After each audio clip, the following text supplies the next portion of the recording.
If you're an engineer working with FEA, you've definitely been here.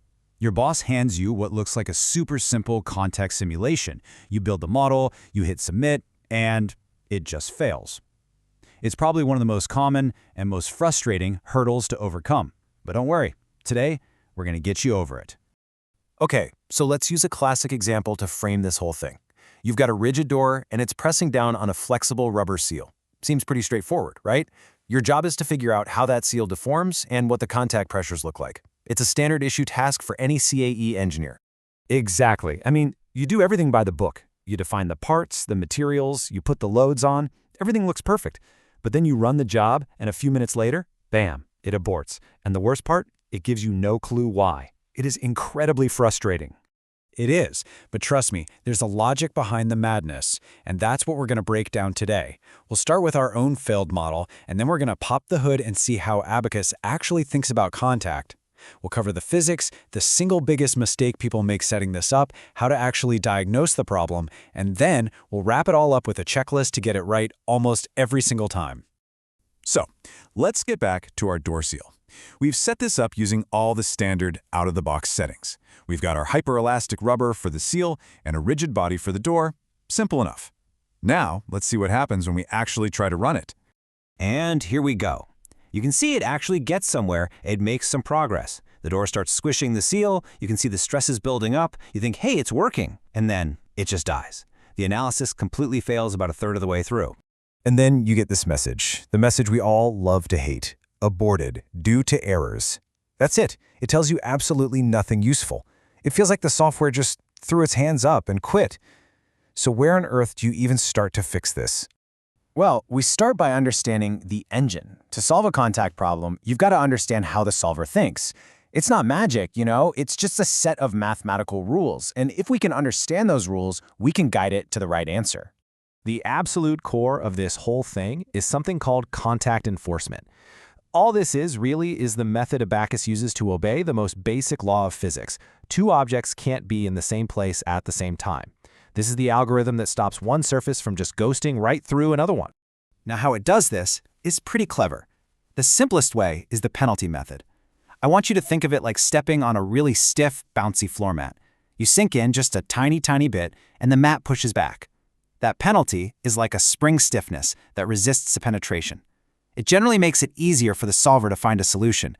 Then you have augmented Lagrange, which is the default in Abaqus standard. It's a bit smarter. It starts with that springy penalty method to keep things stable, but then it adds another mathematical term to actively pull that penetration back towards zero, which makes it way more accurate. For most jobs, this is your go-to. Okay, so we know how the solver stops parts from passing through each other. But now we have to actually tell it what the physics of that interaction should feel like. This really breaks down into two things: normal behavior, how surfaces push off each other, and tangential behavior, which is basically friction. Today we're going to focus on normal behavior because that's where so many convergence problems start. With default hard contact, the very instant two nodes touch, the solver slams on a massive force to stop any penetration. It's like hitting a brick wall. And for stiff things like 2 blocks of steel, that's totally fine. But for our soft rubber seal, that sudden, infinitely stiff reaction can shock the system and make the whole solution just blow up. The alternative, and this is a real game changer, is softened or exponential contact. And this picture shows you exactly why it's so great. Instead of a hard on-off switch for contact, the pressure builds up nice and smoothly as the surfaces get closer together. Just look at the curve. As the clearance H goes negative, which just means the surfaces are starting to overlap, the pressure, P, ramps up gently. This smooth introduction of the contact force is so much easier for the solver to handle. And here's the best part. It's just a simple click. In the interaction module, when you're defining your contact property, you just pop over to the normal behavior tab and change the pressure over closure setting from the default hard to exponential. It's a tiny change that can literally be the difference between a job that fails and one that converges. All right, this next topic is absolutely critical. And honestly, this is the #1 setup mistake I see new engineers make all the time.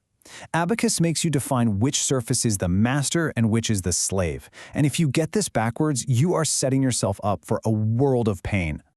So how do you get it right? Just follow these golden rules. Here's the logic. The solver uses the nodes on the slave surface to check if they've hit the master surface. Think of it like this. You're laying a very detailed, finely meshed, flexible slave blanket over a coarse, stiff master brick wall. You want the surface with more detail, the slave, to be the one doing the checking. So in our case, the rigid door is stiffer, it's a rigid body, it has to be the master. The soft, deformable rubber seal, that's our slave. Okay, so this is all great. We know about enforcement methods, we know about normal behavior, we know the master-slave rules, but when my job fails, how do I know which of those things was the problem? How do I actually figure out what went wrong instead of just guessing? Right. You don't guess. You become a detective.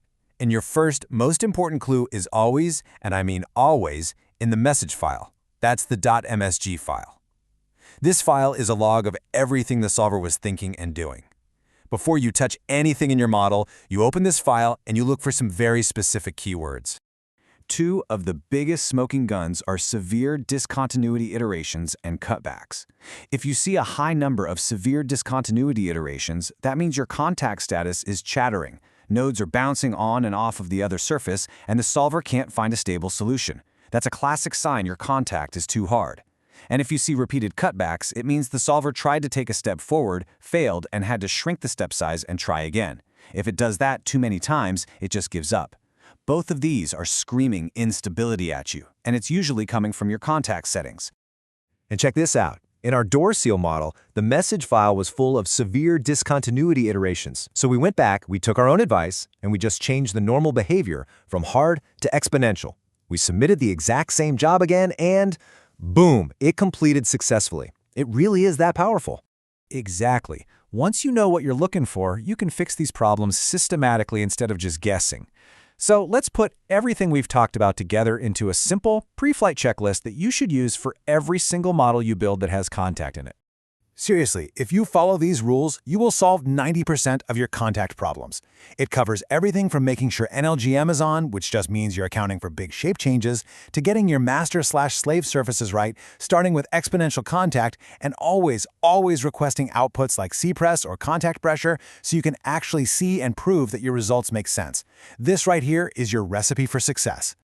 The big takeaway here is that getting a model to converge isn't some kind of black magic. It's a skill you can learn. Every failed job is a learning opportunity. It's trying to tell you something about the physics of your model. By using this checklist, you're not just fixing errors, you're getting a much deeper feel for how simulation really works. So go on, try these rules out, and let's get that next model converged.